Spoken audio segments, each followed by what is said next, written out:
Salut tout le monde, alors aujourd'hui on s'intéresse encore à du crossing tech qui après le thermal twist et le ruby twist s'attaque au sans fil avec le wow. Alors wow c'est tout simplement les initiales de wireless one hit wonder, donc on va dire wow, c'est nettement plus facile et rapide à dire. Donc une fois dit ça, je peux vous dire que j'ai acheté ce vaporisateur là chez Docteur Vaporisateur. C'est un magasin spécialisé dans la vaporisation depuis 2012 et qui est basé sur Paris. Je vous invite d'ailleurs à leur rendre visite si vous êtes du coin et si vous n'y êtes pas. Ils ont un site internet qui est assez sympa et je vous mettrai d'ailleurs le lien dans la description de manière à ce que vous puissiez le trouver sans avoir à le chercher. Donc une fois dit ça, je veux aussi remercier Docteur Vaporisateur qui m'a fait un super prix sur le Vapo. Je ne peux pas vous dire le prix auquel je l'ai eu, mais par contre je peux vous dire au prix auquel vous allez le trouver. Donc 300, entre 379 euros et 420 euros suivant les périodes, suivant les magasins, suivant les promos. Et je tiens aussi à les remercier car tout simplement ils m'offrent un code promo à vous communiquer de manière à ce que vous puissiez l'acheter avec moins 10%, que le Vapo soit en promo ou pas, ce sera applicable. Et ce sera un code qui sera, que vous trouverez dans la description ci-dessous et qui sera à rentrer avant la validation de votre panier. Donc un grand merci à eux pour tout ça. Une fois dit ça, on va s'intéresser au Vapo. Donc le pack à réception, il est super complet. On a le diffuseur injecteur CT8 qui est en titane de grade 2 qui arrive assemblé et rempli de 520 pierres de rubis. Donc c'est du corindon synthétique pour être plus précis. On a un bol en titane de grade 2 également qui lui porte la référence CT7 qui arrive avec deux inserts en verre, 14 et 18 mm pour s'adapter à votre bubbler. Il arrive aussi avec des joints toriques et des grilles de rechange. On a un PID réglé en Fahrenheit. Attention, c'est pas en degrés Celsius mais en degrés Fahrenheit. On a un coil en 150 watts 25 mm. On a une station en aluminium avec un garde-coil, une cuillère, un pinceau, une clé, des vis de rechange. Bref, tout ce qu'il faut à réception pour se faire plaisir, quoi. Donc le tout arrive d'ailleurs dans une boîte qui est vraiment bien conçue, un packaging bien conçu, avec chaque élément dans un emplacement de mousse. Donc franchement, là, le packaging est vraiment sympa. En gros, pour faire simple, ça arrive, on déballe, on installe le coil. On n'oublie pas d'ailleurs de faire un petit burn-off à 600 degrés Fahrenheit pendant 5 à 10 minutes avant la première utilisation. C'est simplement pour brûler les résidus éventuels de fabrication et de garantir une vaporisation vraiment saine. Par ailleurs, pendant ce burn-off, ne soyez pas surpris s'il y a de la fumée qui s'en dégage. C'est tout à fait normal, de même que si vous touchez par la suite lors d'un nettoyage ou une manipulation, le coil ou le housing ou les pierres. Vous allez déposer tout simplement de l'huile qu'on a tous sur les doigts. Voilà, et c'est cette dernière qui va brûler en fait quand ça va chauffer. Attendez simplement que ça ait fini de fumer et avant d'utiliser votre vapeau. Mais vous inquiétez pas, c'est tout à fait normal. On va s'attaquer à la finition et à la conception. Alors pour moi, à ce prix, elle est vraiment très bonne. Bon, alors bien entendu, ça va pas égaler du cannabis hardware, mais en même temps, c'est pas le même prix non plus, quoi. Mais en tout cas, pour le prix auquel ce vapeau-là, ce kit-là est vendu, pour moi, très sincèrement, la finition, elle est vraiment très bonne, quoi. Alors j'apprécie beaucoup la station de chauffe, le support de chauffe. On va le regarder ensemble en détail. On va retirer tout ce qu'il y a dessus. Hop, hop, hop, hop. Voilà, c'est fait. Donc la station, elle est sympa, donc elle est en aluminium, donc assez légère, mais à la fois costaud. On a une station d'ailleurs qui n'est pas, c'est pas monobloc en fait, comme le Moab de Cannabis Hardware. Je critique pas hein, du tout Cannabis Hardware, c'est même très très bien, mais c'est pas le même prix. Et c'est monobloc, là c'est pas le cas. On a une station de chauffe, voilà, vous voyez la longueur du câble, qu'on peut placer un petit peu où on veut. Donc si on a un bureau avec un surélèvement, on peut mettre le PID dessus et la station près de soi, ou si on a un bureau encombré, enfin voilà, on peut carrément la mettre un peu où on veut. Et ça, c'est vraiment sympa. Ce que j'aime beaucoup aussi, c'est au niveau de... elle chauffe pas en fait, elle chauffe très très peu. Donc bien sûr, hein, au niveau de la garde coil, ça chauffe quand même, mettez pas votre doigt ici. Par contre, tout le reste, ça reste vraiment tiède. Et ça ne pose aucun problème à la faire fonctionner par exemple sur le PID. Voilà, comme ça.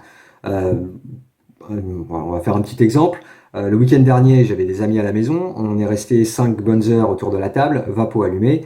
La station de chauffe était sur le PID, le vapeau fonctionne toujours aussi bien, il n'y a pas eu de problème. Enfin voilà quoi. Donc ça a vraiment bien été étudié pour, si on peut dire.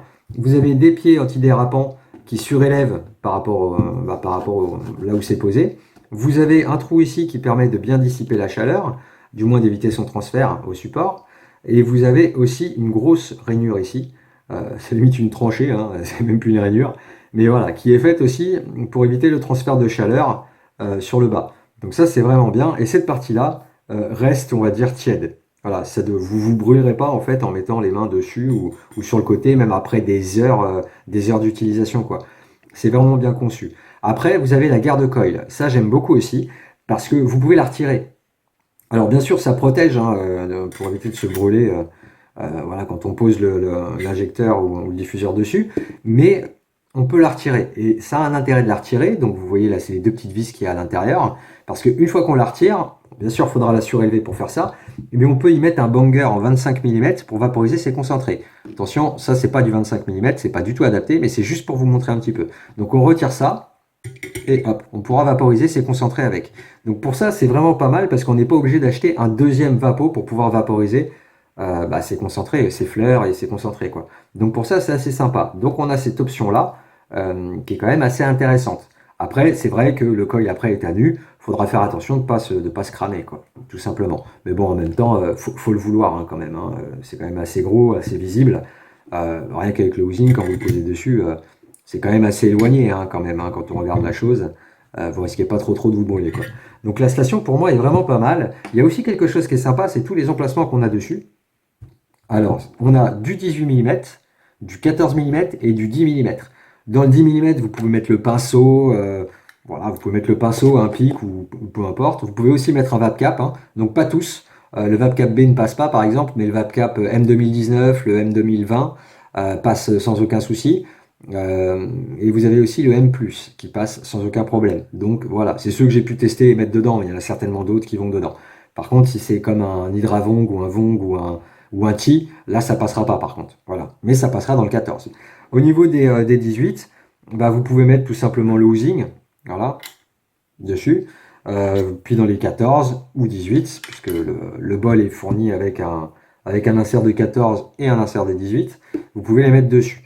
Voilà, donc la station est vraiment bien conçue à ce niveau-là. Alors ce que je peux vous dire aussi, c'est au niveau du housing, on va s'attarder quand même sur le housing. Alors le housing est en titane de grade 2, il offre deux côtés, donc ça c'est franchement sympa. On a un côté diffuseur, c'est ce côté-là, et un côté injecteur, pour ce côté-là. Alors, on peut vraiment switcher entre les deux facilement, hein, sur le bol, pas de problème. Hein. Voilà, tac, tac. Voilà, donc ça c'est assez sympa. Et puis pour vous faire un petit peu un petit topo pour ceux qui savent pas un petit peu les différences, en gros l'injecteur, voilà, l'injecteur, cette partie-là, voilà, que vous avez là, elle va en fait rentrer dans le bol, ça va favoriser la pure convection. Donc en règle générale, hop, on le pose sur le bol, on tire sa latte, on le retire.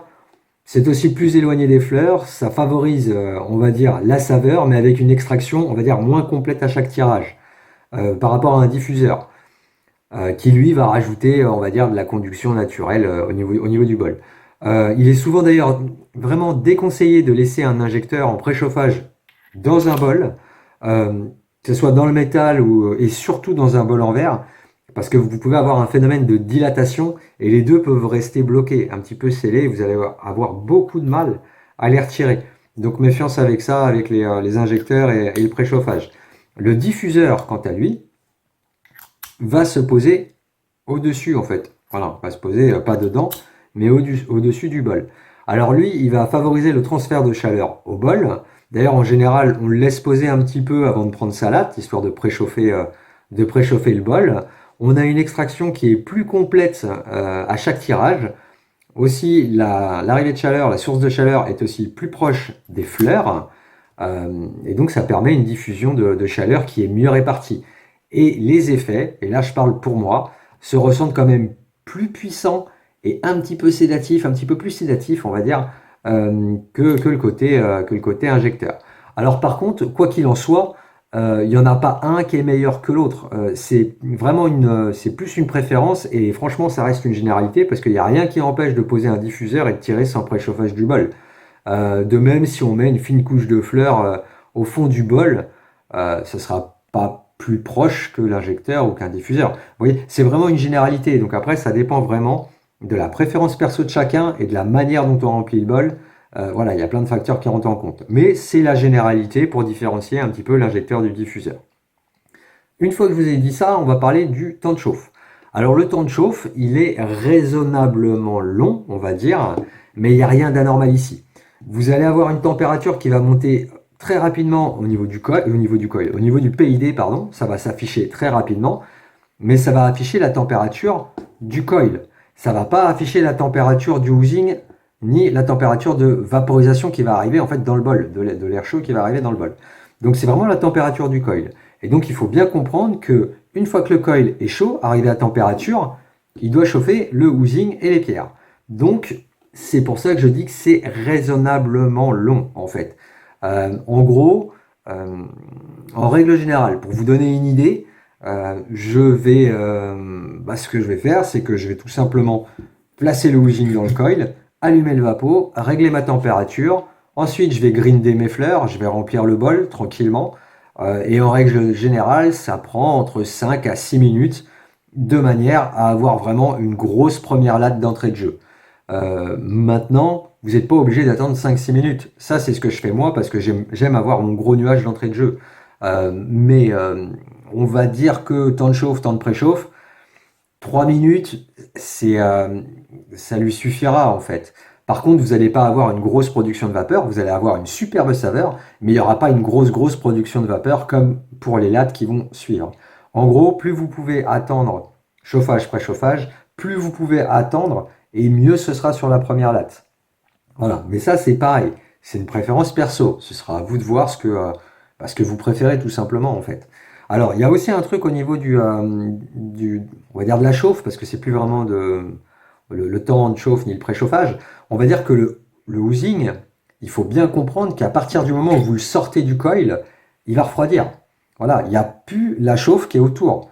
Et vu que vous allez inhaler, vous allez amener de l'air à travers, ça va le refroidir d'autant plus rapidement. Donc ça va être vraiment primordial entre les lattes de replacer le housing directement dans le coil en fait.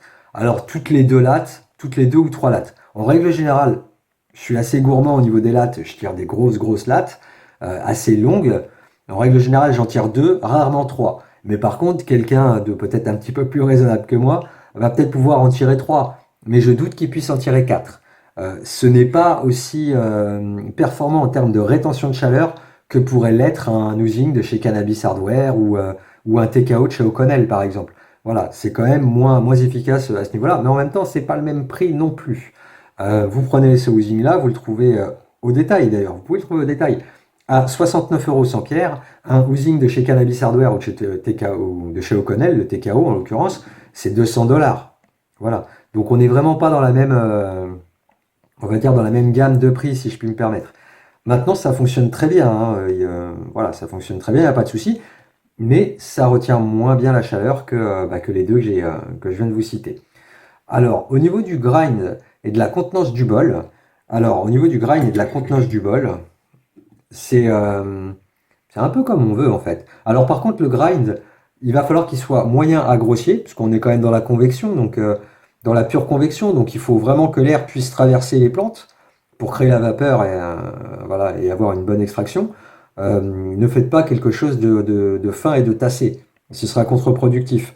Et puis d'autant plus que l'air chaud, quand vous allez inhaler, l'air chaud qui va arriver dans le bol, il va avoir tendance à tasser vos plantes.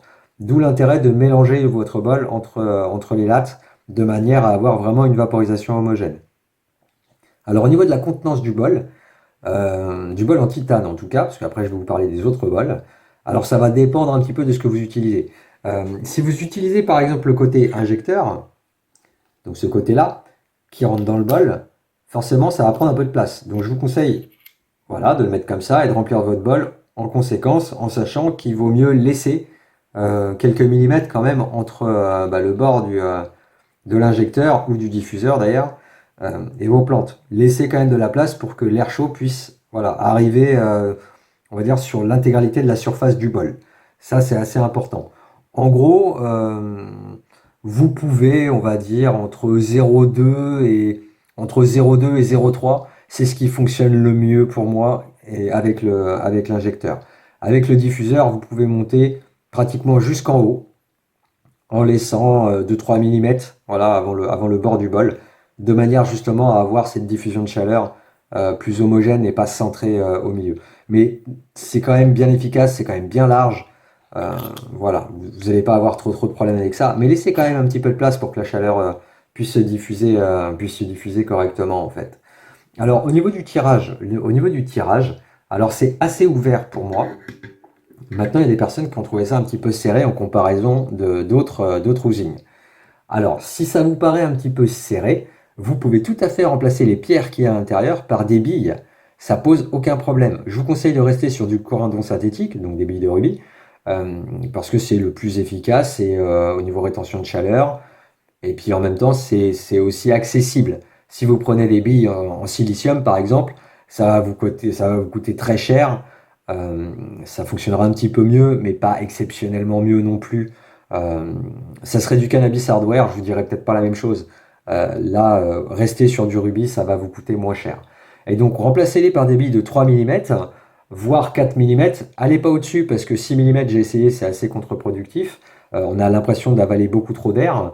Des 3 mm, c'est ce qui pour moi a été le plus efficace en termes d'airflow. Voilà, parce que bien évidemment, si vous changez les billes, c'est pour agir sur l'airflow. Et pour ceux qui ne le savent pas, plus c'est petit et plus c'est serré et inversement. Des billes de 3 mm offriront un tirage plus serré que des billes de 4 mm ou 6 mm. Voilà. Mais c'est tout à fait possible de remplacer les pierres par les billes. Au niveau de la vapeur, très sincèrement, ce ball vape là, il a très très peu à envier aux autres ball vape.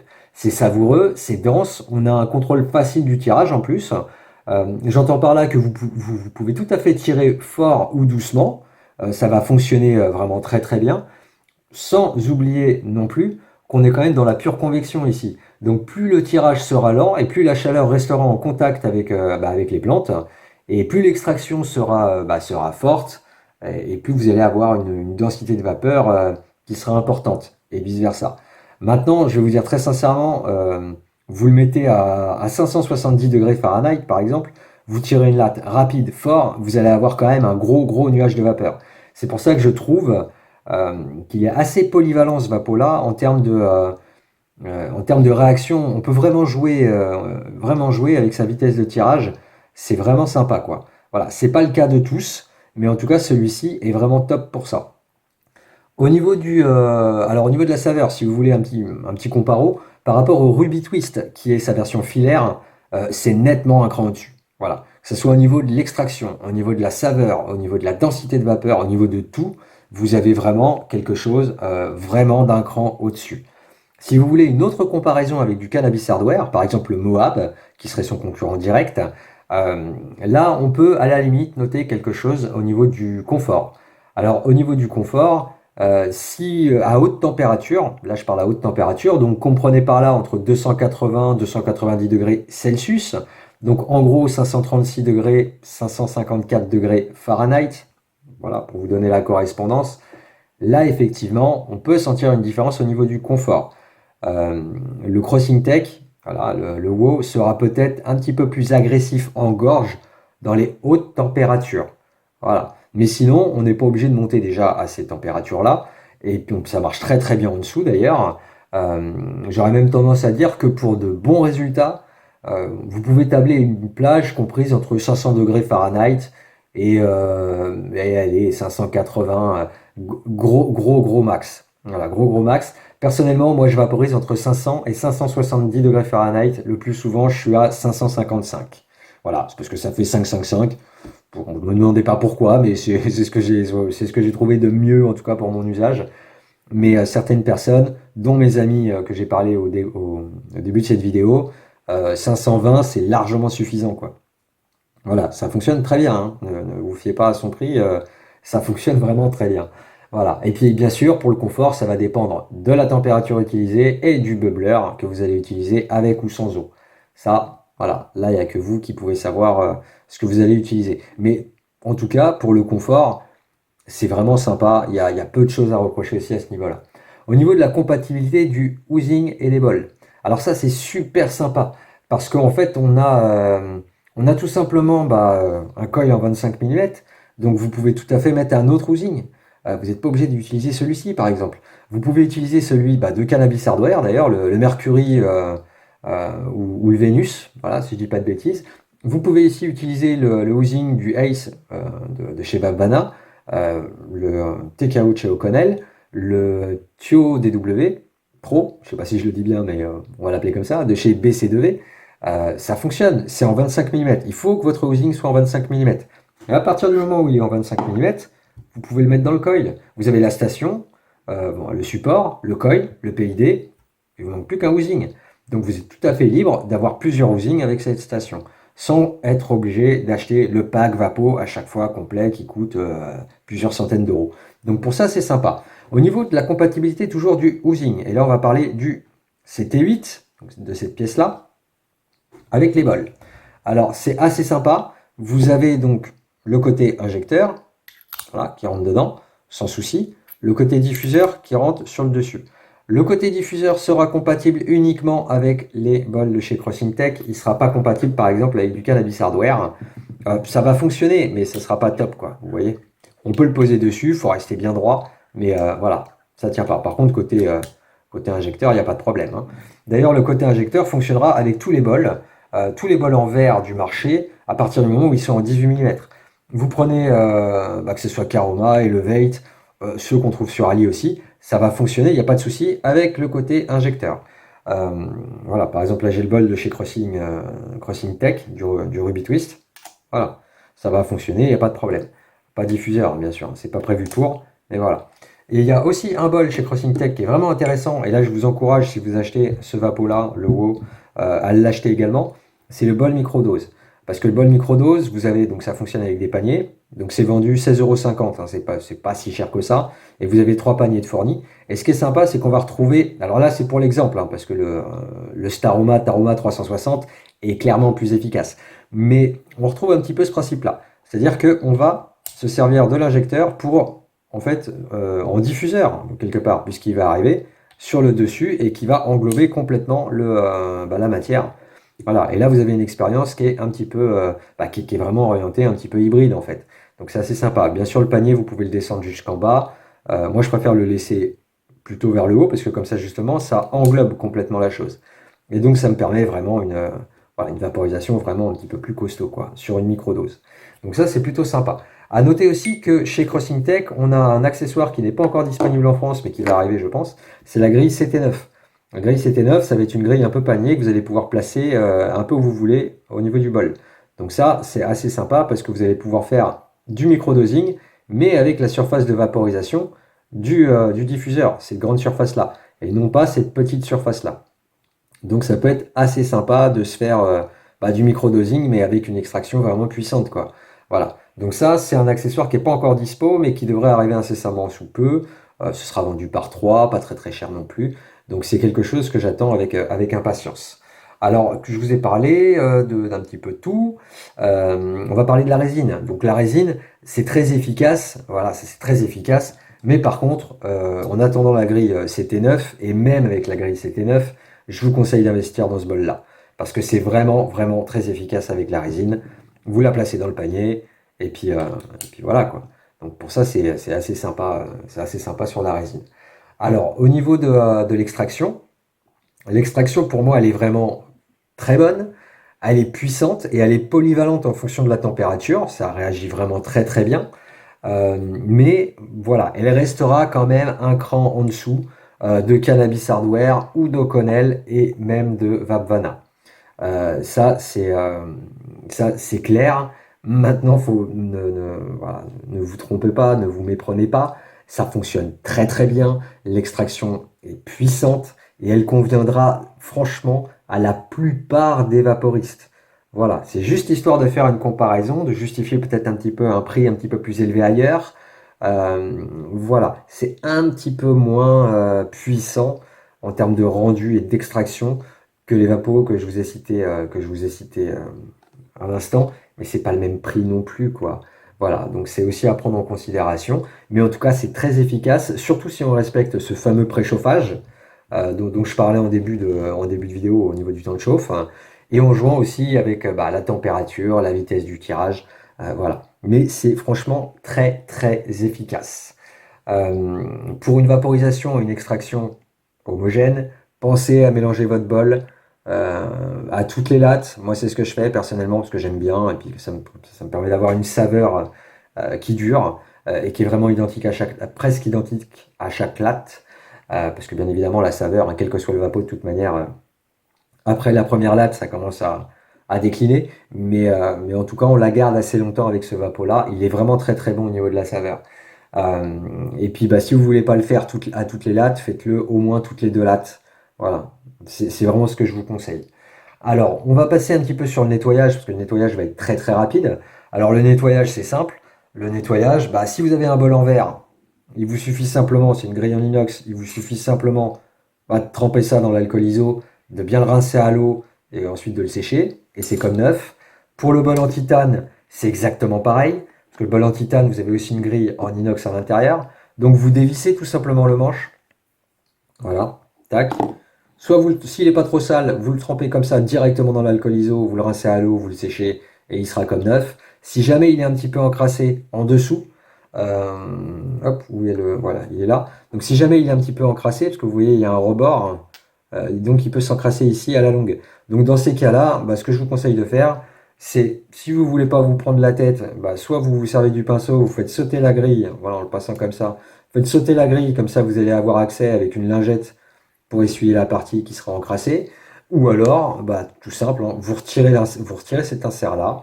Et puis, de toute façon, les joints, je vous l'ai pas dit, si je sais plus, mais je vais vous le redire. Les joints sont en Viton, les parties vertes que vous voyez ici. C'est des joints à l'intérieur, c'est en Viton, ça résiste à l'alcool iso. Donc, vous pouvez y aller, vous pouvez y aller, franchement, il n'y a pas de souci.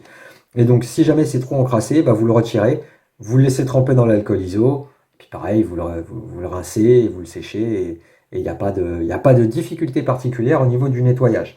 Au niveau du housing, vous avez 2 techniques pour le nettoyer. Donc normalement, il n'est pas en contact avec la vapeur, donc normalement, vous n'êtes pas embêté. Normalement, on n'a pas à le nettoyer. Mais il faut bien comprendre que quand vous êtes, par exemple, sur un bubbler, par exemple, vous inhalez. Si jamais vous ne retirez pas votre housing avant l'arrêt de l'inhalation, il va y avoir comme un appel d'air, si vous voulez. Euh, il faut, en règle générale, pour garder son housing propre, arrêter d'inhaler après avoir retiré le housing. Parce que forcément, vous allez avoir avec l'eau en fait à l'intérieur du bubbler un appel d'air, ça va faire remonter la vapeur. Et ça va remonter là-dedans. Et donc, ça va encrasser vos billes. Vos billes ou vos pierres, suivant ce que vous avez mis. Donc, il y a 2 techniques. Alors, pareil, on dévisse. Alors, cette technique-là, je l'aime pas, je l'utilise jamais. Vous trempez ça directement dans l'alcool iso.